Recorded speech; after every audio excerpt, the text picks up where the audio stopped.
Hello, welcome back. We are going to begin our discussion session with Achin after this fantastic talk on the history of the Israel Palestine conflict and the current war, the genocidal assault on Palestine, especially in Gaza, and also what's going on in the rest of the Arab world and on the Arab street. So let me begin with the first question to Achin. Could you say something more about the normalization that has been happening over the course of the last few years, almost a decade now, between the Arab countries and Israel, and how do Arab nations negotiate this normalization, which is, I think, motivated by their economic survival and advantage, those motivations, and how do they negotiate it with the sentiment of the publics in these countries, which is vehemently, passionately pro-Palestinian? Could you say something about that? Well, here is something you really have to ask somebody who's more of an expert on the internal character of most of these governments and these countries here. One thing is that there's a difference. Earlier on, it was possible for many of the governments during the period when the PLO was waging guerrilla struggle in these regions. Hmm? It was easier to play a kind of divide and rule attitude because many of the people there were, of course, also disturbed by the refugee question. Huh? And there was a kind of difference between the government's behavior towards its own citizens and the Palestinian refugee. And it deliberately benefited from restricting the rights of the Palestinian refugee there here, and also playing the game that, look, these are refugees and they want the same rights, although they're not Jordanians or not this and not that here. So that was earlier on the problem. Second, I've got to also remember that the move by the PLO towards themselves accepting the 28% also reduced the pressure on the leaderships themselves. And the Fatah leadership was also dependent upon getting as much economic and financial support as they could, and political diplomatic support as they could there. So then that also became a factor, which was, what do you call it, easing the question here. And as for the public support, there is strong support for the Palestinian cause against the injustices done by the Israelis. It's another thing to arouse an anger within them against their own governments for what they are doing vis-a-vis the Palestinian people. That's always a more difficult thing to do than with regard to blaming the Israelis for it, which of course is universal there. So I think that's another aspect there. Second is that there has been no real connection between the struggle by the Palestinians for justice and the struggles within these countries against them. It's not as if there was any connection between the existing Palestinian leaderships within these countries against that. The one place that you could say to some extent it happened was the Muslim Brotherhood in Egypt that opposed which overthrew the Egyptian leadership in 2011. Yeah. But by 2011, Hamas had separated itself from the Muslim Brotherhood and did not play such a big role. And what happened there, of course, at 2011 is that between 2011 and 2013, the situation at Rafah became better, and there was a more movement here. But there has been no real attempt to connect the struggle as there was earlier on of the Palestinian struggle to what the struggles over there. And that has to be two ways. One way, of course, was that the way for liberation of the Palestinians goes through Amman and Cairo, if you like. That was the idea, Amman and Cairo, yes. But then there has to be the other way around. The Palestinians saying, look, we are fighting for dictatorship, against dictatorship and democracy and rights for the Arab people everywhere. A kind of revival of some sense of Arab federalism. A good example of the problems, if you like, here And this gets connected to the whole question of the right to self-determination and the forms it can take, is that there's another national liberation struggle which is going on for as long as the Palestinian struggle, but doesn't get much resonance. You know what that struggle is? You know what that struggle is? The Kurdish struggle.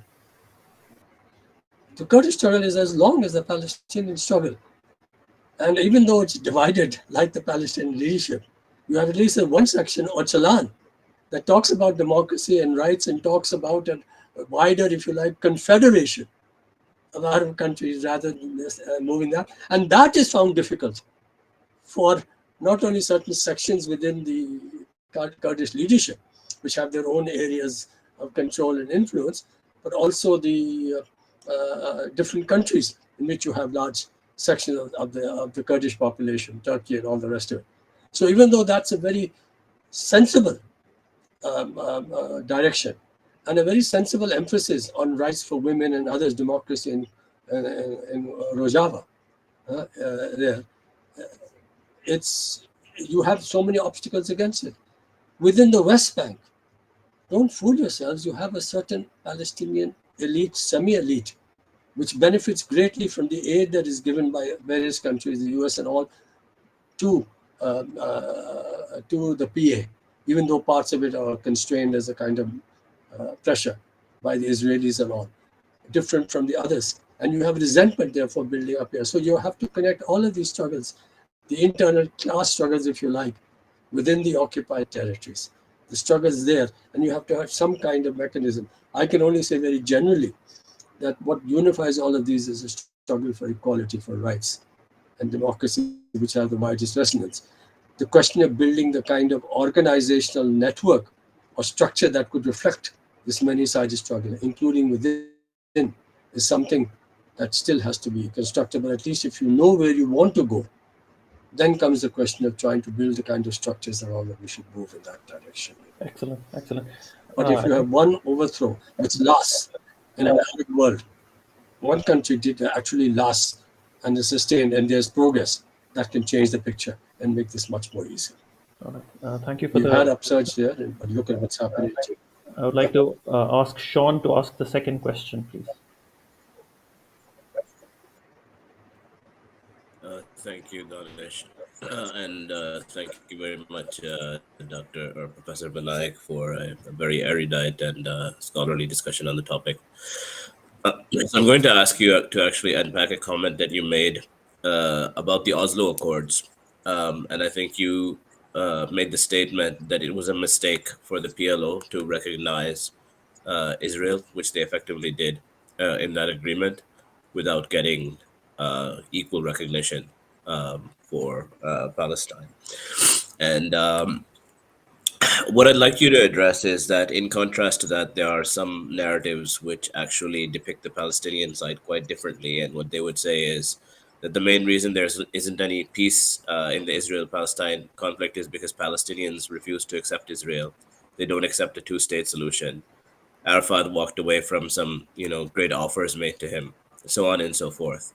And if only basically the Palestinians would be reasonable and show good faith and be willing to recognize Israel's, claims to their portion of the land and to some kind of a settlement, that everything would be okay.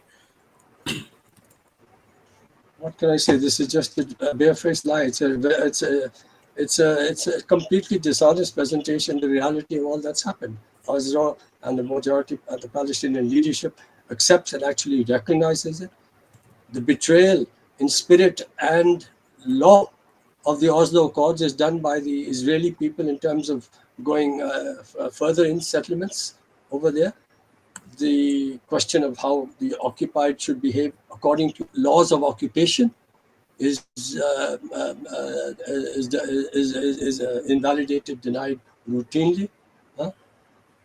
There are people who believe in the myth of the perpetual victimhood of Israel in the light of all that's what's happened. At some particular point, what can you say? There is nothing one can say against it, except that this is so dishonest, except that it is cultivated by media and all that over there. And also now being used with regard to, say, Hamas, and look at what has happened to the Palestinian Authority that has accepted it. In fact, what was I going to say? Something there, is that Shimon Peres and said at the time of the Oslo Accord, what we're giving them is a state minus. He himself said that very clearly and categorically. From the very beginning, Israel was not interested. It was trying to find ways in which to manipulate. To ask the Palestinians to now say that they are the responsible is the usual stuff of blaming the victim for the victimizer's brutalities. The interesting thing here is that the victim-victimizer divide is so clear-cut in this particular case. But the fact that it is not accepted should be surprising. Let me give you another example. South African apartheid, right? In South African apartheid, democratic countries that said apartheid is bad, bad, bad, supported the white South African apartheid with military deals, different, the UK, the US with there. They actually supported the apartheid regime. Today, the apartheid regime of Israel is supported by so many other governments, including the government of India. And insofar as you have a media that is also strongly influenced by the governments in various ways and by the general public and all, you have that. And the other thing I would say, and I'll just stop here, is that the idea that this is the case also reflects a certain racist mentality and racist attitude. And if you are a supporter of Israel and of Zionism, just like of Hindutva or white supremacy or whatever, you're supporting a racist ideology and a racist behavior. And those who support a racist behavior will always find ways to make the people who are being discriminated the ones that are guilty, if you like, of why this continues. I mean, it's really in many ways as simple, and it's something that we find again and again and again, that you have this. So I'm afraid it's this. What I can only say is that if the Palestinians move towards a fundamentally non-violent approach, of course, there can be the right to defend your family in case there's a brutality here. But if they move towards a fundamentally right-wing approach, they're going to make a big dent, even in the kind of argument that you say is being made now, that they are the ones who are betraying it. If it's it becomes much, much more difficult for them to say that. In fact, that's one of the reasons why liberals, American liberals, who see the situation are worried about it. Thomas Friedman, for example, says, my God, if the Palestinians were to talk in terms of just working for democratic rights and others within a one-state situation, this would be much more difficult for us to fight against that. So I think that is also something that one has to take into consideration. I'm not sure that I've addressed your question adequately, but that's what I feel. No, that was a great answer. I just like to ask also just a brief follow-up is that now that you've made that clear, I just want to raise, this other idea that, okay, I mean, there's a secular wing of the Palestinian movement that is more reasonable, but Hamas is an exception to that. So that they're basically a fanatical group. They're basically a group that wants, to commit genocide of the Jews and eliminate them all. Not a single Jew would be safe in the land if Hamas, had power. And so the only solution is to eliminate Hamas by military means, which they're trying to. They claim at least that that's their current goal. And so basically the case is made that it's because of organizations like Hamas that there can't be a two-state settlement until this is dealt with. How would you address that question? Well, the point is that just by labeling Hamas as a terrorist organization, they don't make any different distinction between the small Qasim Brigades wing, which is the military wing of the of Hamas, from the much larger section of Hamas, which is of course a structure or a network of all kinds of activities, running hospitals, running welfare, running education, running propaganda, the department, the administration, all that. They label all of them, and then of course they talk about it being a terrorist organization. This is one of the great advantages of using that it becomes a short circuit towards not taking up, not recognizing or making these important distinctions. The Hamas is an Islamic resistance movement which has a social and political program that I don't agree with. Hmm? Hamas itself, over time, has dramatically moderated its stance. The 1988 charter was different from what it began to say from the early 2000s onwards. In fact, Khalid Mashal said that it should be put in the archives. It's no longer relevant. I'm talking about the leaders of Hamas themselves. In 2017, they come with a new a charter, which doesn't talk about eliminating Jews or anything else about it. It talks about long-term rights, the Hudna, and all that, and then we can see about that here. And they made it very clear. In 2006, I think it was Khalid Mashal, or was it Hania, I can't remember, who wrote a letter to the American president indicating they're willing. This is between 2006 and 2007, when Hamas was in the heading the Palestinian Legislative Assembly for the whole of Gaza West Bank. Before 2007 and the launching of the kind of civil war by Fatah, the Israelis and the Americans against them, he actually wrote a letter saying all that. So there's clear indication. The other thing one has to remember is that in any national liberation movement, there'll be different currents. You had, for example, the Indian, you had Subhash Chandra Bose as one current. You had alongside of Gandhi and the non-violent approach, other Bengal revolutionaries and other currents. You will have that. You recognize that here. You recognize that they'll be different, but that's what they are. They are movements of resistance against the occupation. You can disagree with this. You can. So the question is not simply using that as an excuse to attack the right of them to resist, and of course to fight back against it here. But of course, at the same time, in this particular case, one would say that of course the best way forward is a kind of non-violent basic approach and the question of a new leadership over here. But let's not use Hamas as an excuse for the occupier to justify its shameful, illegal, and dishonest occupation. It's like the British who are ruling over India and saying, oh, but there are these revolutionaries who are fighting against us. And therefore you're all terrible and we'll have nothing to do with it. They'll always use all kinds of excuses to justify their. So I think this is something that one has to be very clear of. Don't blame Hamas for the occupation, which has taken place long before them. Look at the whole history of Israel, which has even supported Hamas in order to have divide and rule and all the rest of it. And please understand that it's precisely because Fatah has become a subcontractor and near collaborator that if you have polls today, Hamas would probably be more popular within the Palestinian people here. And that's not because the Palestinians support their social programs or this, that, etc., but because they see them at least fighting in some way against things rather than collaborating it. All right. So, excellent. Thank you for this answer, Achin. Now we have our third question from Shah, who's waiting patiently. Shah, go ahead. Thank you, Danish. Hello, Professor. I just briefly like to ask you about why non-Israeli Jews defend Israel so vehemently. Do you think it's because of the memory of the Holocaust and a perpetual fear that it'll happen again, that a lot of them go out of their way to defend Israel and its policies? well, if you'll have to make a distinction between the governments and the public. The governments do it for their own imperial reasons, geopolitical, realpolitik reasons, and all the rest of it. When you talk about non-Jews in different countries, what happens is that you have to look at different countries. The non-Jewish Professor, public. if I may interject, I meant for non-Israeli Jews. Oh, for non-Israeli Jews. Yes.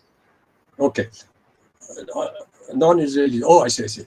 Well, what's actually happening among non-Israeli Jews is very interesting. What's actually happening is that in North America and Western Europe, non-Israeli Jews, especially the younger generation, is becoming more and more critical of Israel and those countries, and becoming Jewish Voices for Peace, all kinds of other developments. What's happening within Israel is ironic. An older generation of Jews had a larger proportion of people who were critical of Zionism than the younger generation in Israel today. The younger generation in Israel today is most solidly Zionist in this most extreme form than many of their parents and grandparents. And this is not entirely surprising. It's because the way that Israeli governments there have manipulated and dominated the discourse and produced. And of course, one of the things about compulsory conscription is that it has also reproduced this idea of victimhood, that we are under threat and all, which is its main purpose. Because it's not as if the 3 years or the 2 years that you spend there provide are absolutely vital for maintaining a professional army, which is a professional army, and so on. Its most important purpose is the ideological dimension. And the interesting thing is, why is it that the diaspora of Palestinians abroad continues in such large proportions to support the Palestinian cause? Because even there is some dilution in terms of more of the Palestinian diaspora not bothering about making their lives in their diasporic country. But what is striking is that to a much greater extent there is continuing support here. In the case of the non-Israeli Jewish diaspora in Western Europe and North America, more and more of the younger generation are becoming critical and saying Zionists, they're accepting that over here. And that's, of course, one. Yeah. So I think that's the way I would respond to that particular question. Yeah, excellent. Thank you so much. I'd like to ask Hussein now to ask his question. Hi, Achin, can you hear me? Hi. Hi. It was nice to hear you again, and your presentation on the history of the conflict. So I have a couple of questions. One of them is that um, if you look at the situation in India, obviously it is difficult to expect the current government, and especially given its alliance with the Israeli government, to extend any support to the Palestinians. But I'm wondering about the opposition parties and what they have been saying about the genocidal attack on Gaza. And it seems that even amongst the opposition, there's not much support for the Palestinians. So if you can talk a little bit about the different outside the BJP, the other political parties in India, and what how they have been looking at it, and I mean, and why do you think that there is not much support from that side?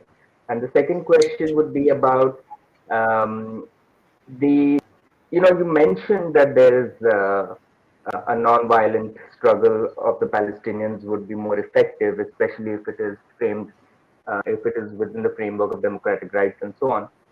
But there's also a paradox there that, in fact, the Great March of Return, for instance, was, and the earlier intifadas as well, were violently repressed.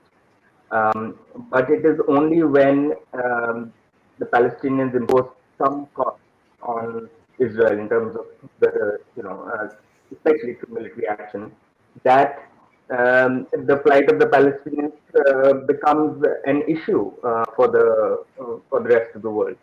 So, so would do you think that the idea that non-violent democratic rights kind of a movement is something which is more of a liberal aspiration rather than something which is really working tactically or strategically for the Palestinian cause? Okay. So let me take your second question first. Let me start by saying that I talk about a basically non-violent approach, allowing for, of course, physical defense in case of families or others are attacked, obviously here. But let me also say that I'm also very embarrassed to say this. The reason why I'm very embarrassed to say this is that I am not going to suffer whether or not the Palestinians take this case over here. Because even if they take this position, there's going to be the ruthless oppression and violence against them. The only thing I can say is that there are many Palestinians who are saying this as well. It's not me. For them, it's up to them to this. I can align myself with this side or that side, etc. But yes, they are going to be brutally repressed in various ways. Yeah. But let's take what happened on October 7th and what happened over here.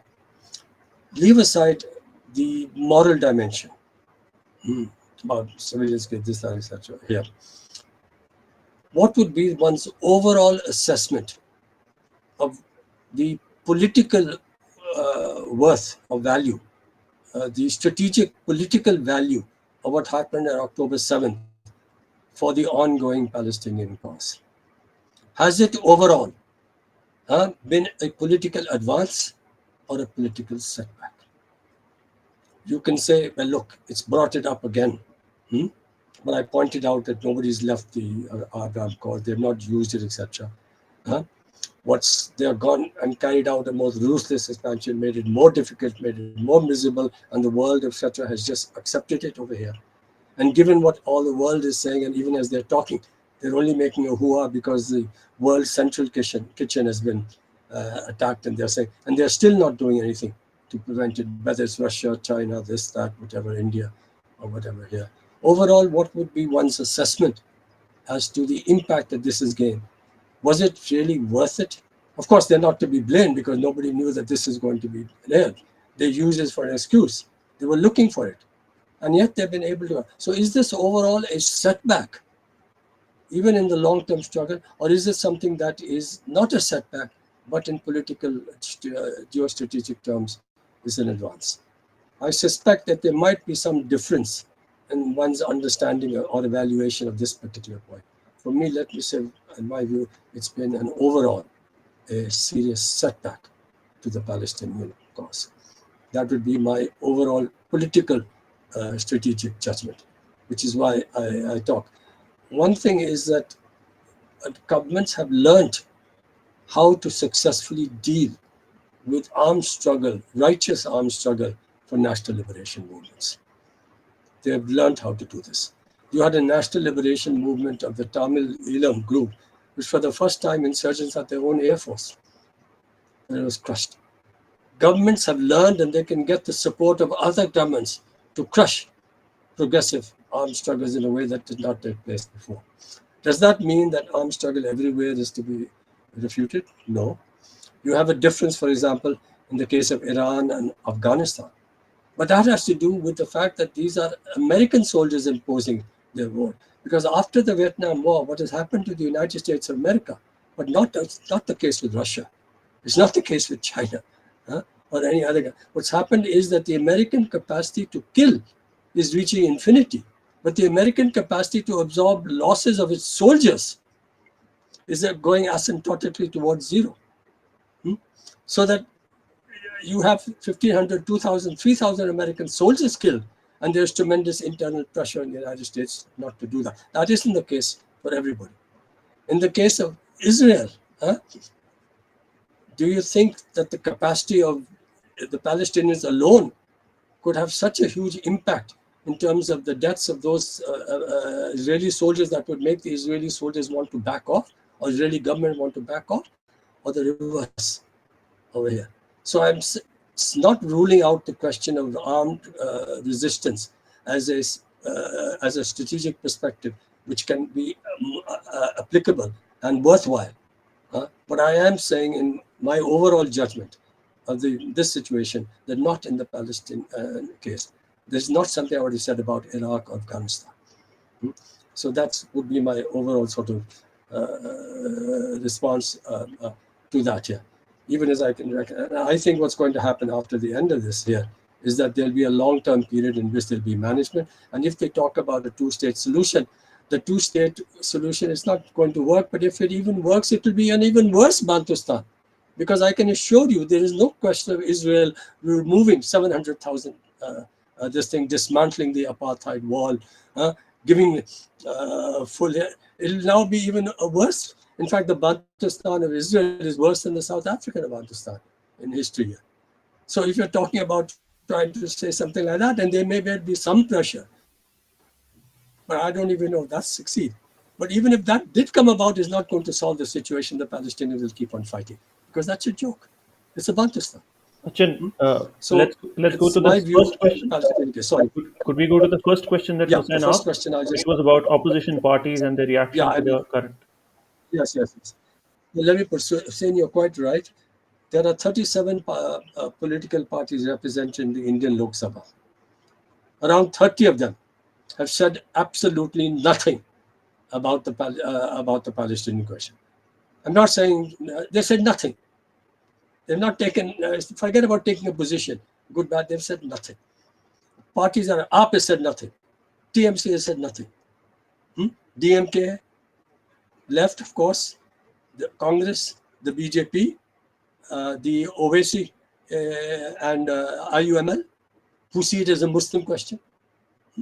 These are the political parties. Why have the others not seen? What is the relevance here? We'll just be seen as abusing Muslims.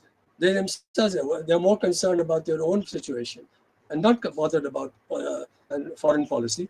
And one of the problems, which is a kind of response to an earlier question, is that most ordinary working people are preoccupied and they have their own independent evaluation about things close to them. Things that are further away from them, like most foreign policy issues are, they are much more influenced by the dominant media about those perspectives and they're over here. So I mean, not over here. So this is really the situation over there, and it shows that there's no. In fact, the response of the Indian government in India, I don't think you have resistance from large sections, but not in India, where I said it's a Muslim question, Hindu. Even the Indian left, which is much better than the other political parties, have only talked about breaking military relations. Nobody is talking about actually now moving toward, and they support the BDS, good. But will they go even one step further in terms of saying that, look, this is apartheid regime, break relations? They're not going to move towards that. And you also know that they themselves also made overtures to Israel even after that. In 2000, you have Somnath Chatterjee and Jyoti Basu going to Israel to collaborate on irrigation and other economic issues and so on, etc. over here. Yeah. But anyway, leave that aside. The reality is that this is not a country which I really real sympathy. And that's also connected to the question of the expanding hegemony of Hindutva. I've written elsewhere and I've also talked elsewhere about the question of similarities and differences there. So don't look to India. In fact, the government in India has been terrible position, worse positions in many ways. And if you look at the Indian media and television, it's worse than CNN and BBC, which is pretty bad. Yeah. Achin, thank you. You've been really generous with your time. I'll ask one final question, which is that it's now been over 6 months since this current genocidal war against Gaza was um, conducted by Israel. Now, in the face of the abdication of responsibility by nations all across the world, whether in the global north or the global south, with very few exceptions, such as South Africa and certain other countries. What do you think is the role of people like us, the peoples of the world, in this regard? I would like to hear your reflections on this particular question. So, what shall the peoples of the world do? The people of the world have to, you see, their governments want two things. All governments want the complete freedom to do whatever they want to do. The second thing they want is they want legitimization and support for what they do. Civil society movements, people like us here, we can carry on with we must carry on with the solidarity work, the boycott, divestment sanctions. What this does is at least attack the legitimacy that all governments want for the things that they do. And by greater attack on the legitimacy, you make it more awkward and difficult and you put pressure for them not to do it. What's happened as a result, and this is something that can be considered a gain morally and politically, which is to some extent, if you like, what Hussain's point, something on this side for the October 7th attack, and that is that the genocide that is being done by the Israel has probably marked a kind of turning point where more and more societies in the world, and even media and intellectuals, maybe to some extent even a little bit of governments, are getting away from the idea about Israel being a victimhood and its existence being threatened, and we have to support that and all. And that's something of a kind of moral political gain in a certain way over here. We just have to carry on doing that. The Israelis are particularly disturbed about the BDS, which again is attacks on legitimacy here. The most important fronts is if this kind of a struggle can change the thinking in the United States of America and to a lesser extent in Western Europe. If it can change the way that American governments behave increasingly, that would be something. The other area where it is crucial is, of course, within West Asia, North Africa, etc., where popular resistance and opposition could move towards, if it gets connected to the democratic struggle, to overthrowing one particular regime here. I think those are the areas. Otherwise, everywhere else, we carry on with what we're doing. We try to put pressure on that to reduce its legitimacy. And we, by doing that, give morale to the Palestinian people. This is a test. And we also have to do it because you don't have to be a Palestinian to see the justice of the Palestinian cause. It's like apartheid. It's an expression of our own basic humanity. Whether we are going to succeed or not succeed or whatever, it's something that we just must do and we have to do. And I emphasize the question of giving morale to the Palestinian people because I understand political conflict as not above all a contest of arms, not above all a contest of military strength, not above all a contest of economic strength. But political conflict is about one side seeking to impose its will on the other side, and its economic and military strength are the means by which it uses. But what happens if the will to resist is so wide and so deep that they will never give up in their fight against that? That's when you have real problems. Yeah, that's why the Vietnamese could win. That's why the Afghans could throw them out. That's why the Americans are in trouble. That's why the Russians had to get out of Afghanistan. That's why you have the possibility of real victory here. And what does that mean for those of us who come into progressive politics? It means that we have to be part of the process of initiating, spreading, deepening the will to resist and expanding that will to resist. And we do it in various ways. We do it through how we speak, we do it through our writings, we do it through our demonstrations, we do it through our cultural activities, we do it through struggles, protests, and demonstrations, and all of these things. That's the way that you actually generate. And we do this outside. We're showing the Palestinian people that their struggle is more important to us and cuts across the whole question of nationality and this, that, etc. for the struggle for humanity. And it strengthens that because the remarkable thing is that they are struggling and they're going to continue to struggle. And that's why we owe it to ourselves to also be supported in that case, and of course to fight against the government. Professor Achin Vanaik, thank you for your powerful words. We are immensely grateful for the time that you have given us. I would also like to thank all the other participants. We are going to come back with another episode in this current series on Talks on Palestine. Thank you very much. Please do take care. I just ask, Yusuf has not said anything, so I was wondering whether Yusuf would say something else. Where are you? Are you in India at the moment or where?